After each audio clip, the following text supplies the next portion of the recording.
Ladies and gentlemen, welcome back to the other side of the corner and welcome to your latest Chelsea news. Large part of today's news circulates around Enzo Maresca and how his job is safe. The ownership, the board absolutely love this guy. They like the progress. They like where this is going. They think he's the long-term manager. So we're going to talk about that. There's some conversations in regards to the striker situation, what's happening there. We'll touch base on that. And defender Huijsen of Bournemouth is in the radar. And he's actually on the radar for a lot of teams out there. So we'll touch base on that. Now, before we get into all of that, do check out the earlier video today, the early segment of the Chelsea news, where quite a lot of things were covered on that particular segment as well. Do check that out. This is the second upload for today, wrapping up today's Chelsea news. We kick things off from here. David Ornstein, I don't know of any desire or movements to sack Maresca. I think Chelsea really like him. And Ben Jacobs further goes on to say, Maresca is seen as a football and cultural fit. Despite the inconsistent form, it would take something truly unthinkable for Maresca to be sacked, something truly unthinkable. No Champions League or no Conference League win very likely won't make much difference. That's incredible. So he's safe. It doesn't matter. He cannot fail. Chelsea are looking to judge Maresca between 2 to 5 years, coming from Ben Jacobs.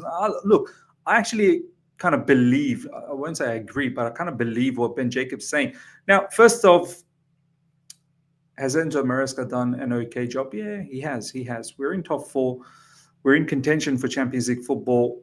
We're in contention for, winning the Conference League. And we saw what he was capable of doing earlier parts of the season. So, look, there's not much that we can sit here and absolutely slam Enzo Maresca about. Yeah, he's not flawless. That he could be better in game management. His substitutions could be better.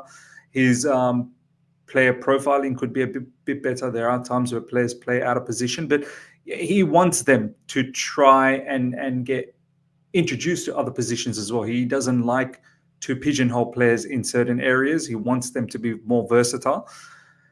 Me personally, he wasn't my first choice. I wanted Chelsea to get an elite manager, but under this new ownership that we've now seen over 3 years, one thing's for certainty: elite is a word that you cannot associate with this ownership. They're looking for players that they can develop. They're looking for managers that they can develop. They're looking for sporting directors that they can develop as well. So,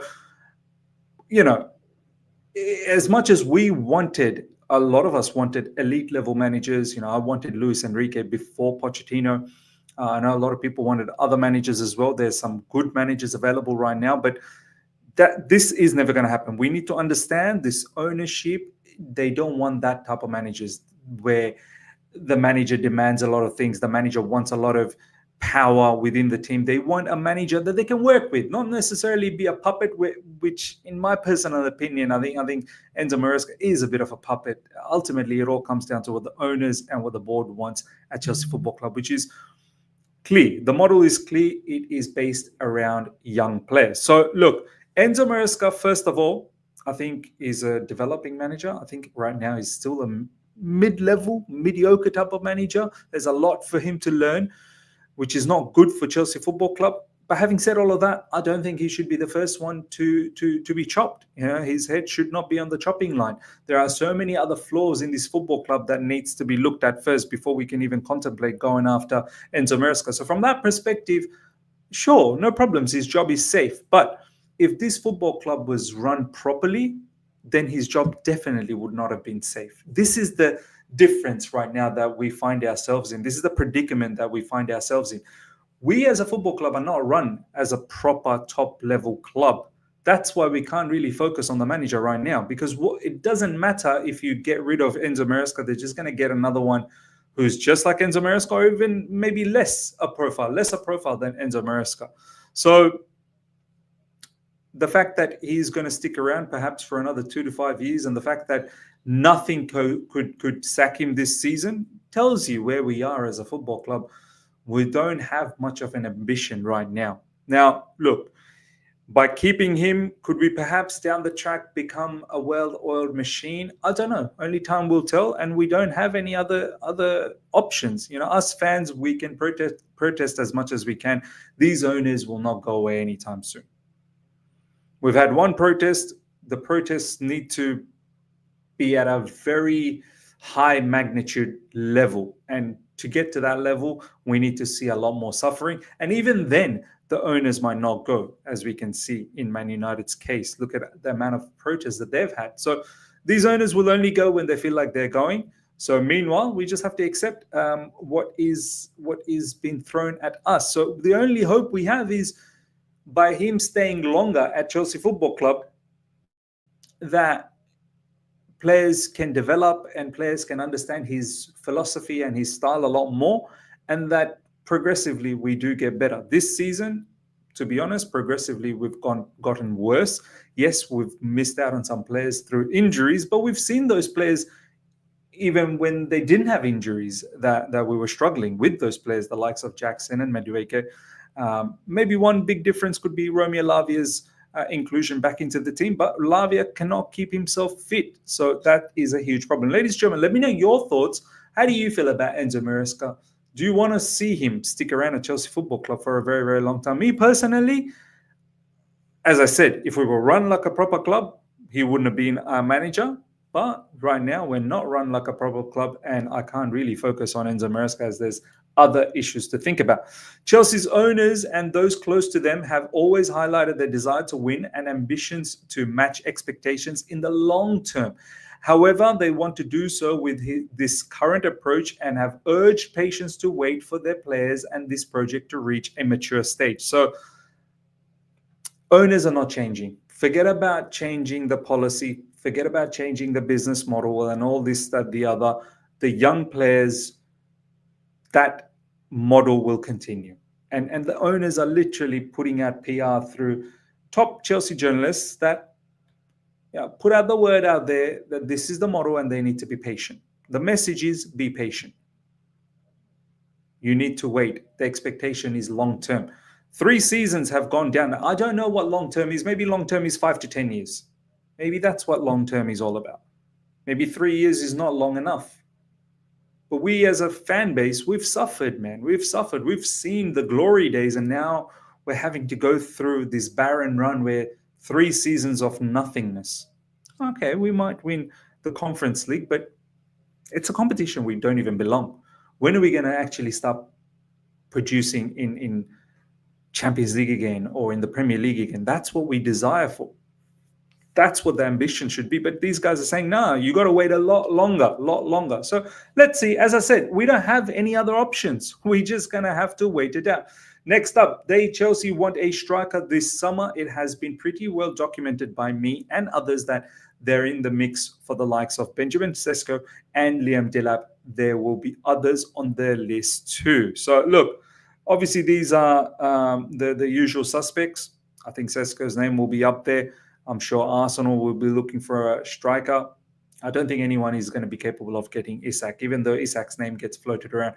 Newcastle would be stupid to get rid of Isak. I know PSI is a problem, but Newcastle ain't selling Isak for cheap either, and we don't do expensive. We just don't do expensive. Benjamin Sesko, Liam Delap, we'll see if they're excited about the Chelsea project.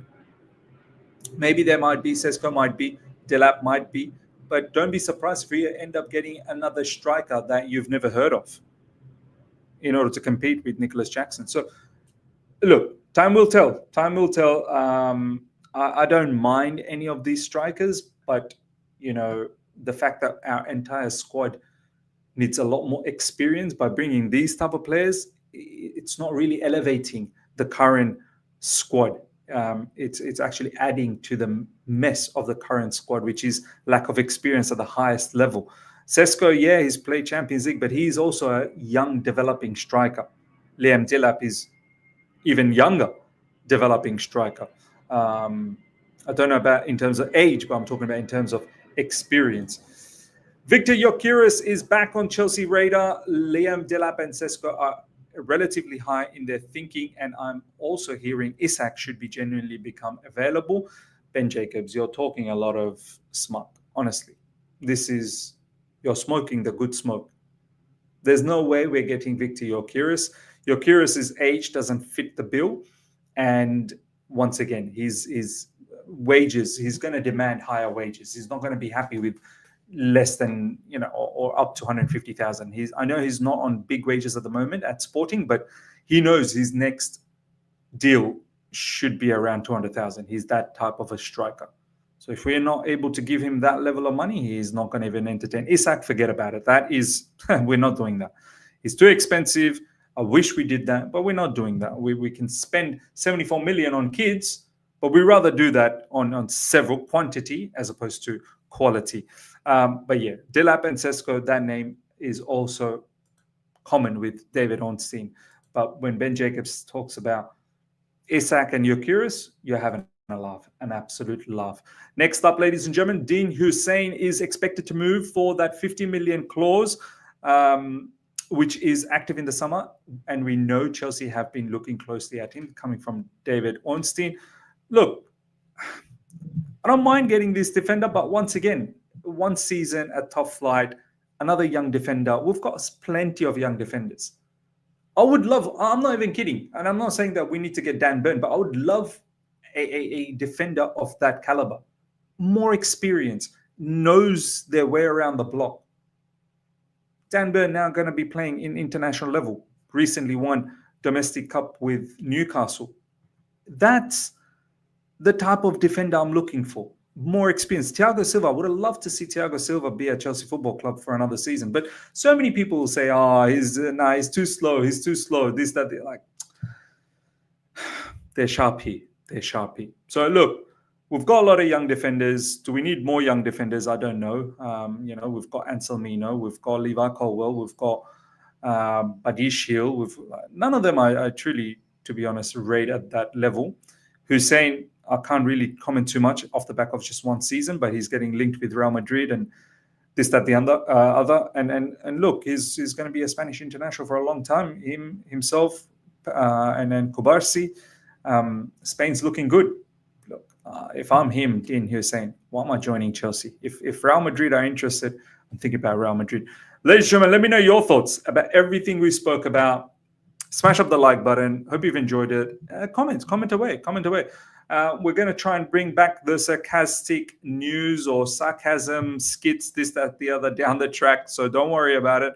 I just felt that today there are some news that I need to be a little bit serious about, but I'm sure those sarcasm and the sarcastic videos will be back very, very soon. So stay tuned for that. Until next time, everyone, take care. See ya.